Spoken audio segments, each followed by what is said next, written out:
Hello everyone, and welcome back to our channel.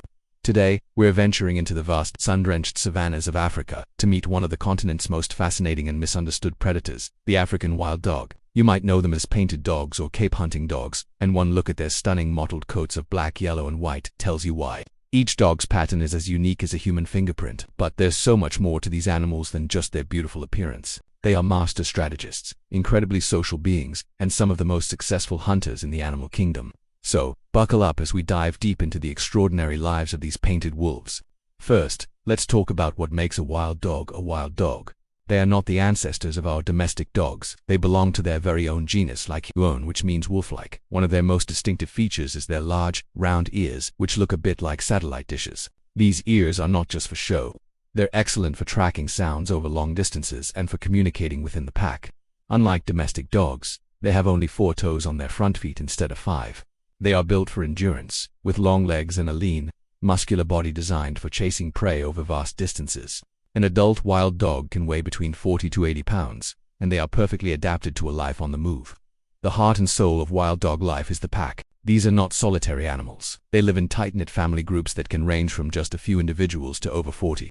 This pack is everything. It's their family, their hunting team, and their support system. At the head of this complex social structure is an alpha pair, typically the only male and female in the pack that breed. This might sound strict, but it's a crucial strategy for survival. By focusing the pack's resources on raising one strong litter of pups at a time, they maximize the chances of those pups surviving to adulthood in a harsh environment. Life in the pack is a beautiful display of cooperation. Every member has a role to play. When the alpha female gives birth, usually to a large litter of 10 to 12 pups, the entire pack chips in. The pups are born in a den, often an abandoned aardvark burrow, and for the first few weeks, they are completely dependent. While the mother stays with her vulnerable newborns, the rest of the pack goes out to hunt. And here's where their incredible social bond truly shines. After a successful hunt, the hunters return to the den and regurgitate meat, not just for the pups, but also for the nursing mother and any other pack members who stayed behind, perhaps because they were old, sick, or injured. This food sharing is a testament to their deep sense of community and care for one another. This cooperative spirit is the secret to their hunting success. African wild dogs are what we call coursing predators, meaning they chase their prey over long distances until the prey is exhausted. And they are incredibly good at it, with a success rate of up to 80%, making them one of Africa's most effective hunters. Their hunts are a marvel of teamwork and strategy. It all starts with a unique pre-hunt ritual. The dogs engage in a series of high-energy greetings, chirping, and whining. It's almost like a team huddle before a big game. This ceremony seems to build excitement and synchronize the pack for the chase. Sometimes they even vote on whether to hunt or not through a series of sneezes. It sounds funny, but it's a real form of democratic decision. Once the hunt is on, it's a coordinated effort. They fan out, often targeting medium-sized antelopes like impala or kudu. Using their incredible stamina, they can maintain speeds of over 35 miles per hour for several miles. During the chase, they communicate with each other using high-pitched calls, working together to isolate an individual from its herd and cut off its escape routes. Different dogs might take turns leading the chase, preventing any single dog from becoming too exhausted. This relay system allows them to outlast even the swiftest prey. The chase is a breathtaking display of intelligence, endurance, and flawless teamwork. Once the pups are old enough to leave the den, at around 3 months old, their education begins. They join the adults on hunts, not to participate at first, but to watch and learn from the sidelines. This is their classroom.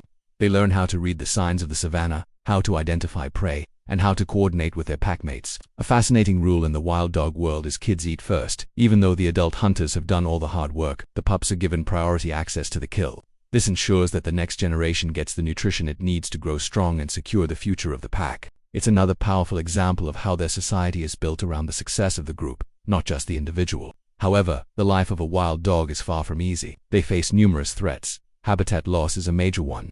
As human populations expand, the vast territories these dogs need to roam and hunt are shrinking and becoming fragmented. This forces them into smaller areas and increases the likelihood of conflict with humans and their livestock.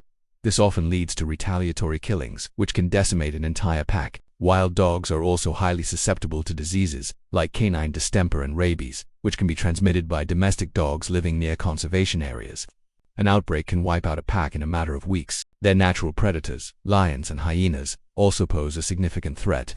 Lions are much larger and will often kill wild dogs, not for food, but to eliminate competition. Spotted hyenas frequently trail wild dog hunting parties, waiting for an opportunity to steal their kill. A pack of hyenas can easily overpower a pack of wild dogs, so they must always be vigilant. Because of this constant pressure from larger predators, wild dogs are perpetually on the move, rarely staying in one place for long outside of the denning season. Their nomadic lifestyle is a key survival strategy.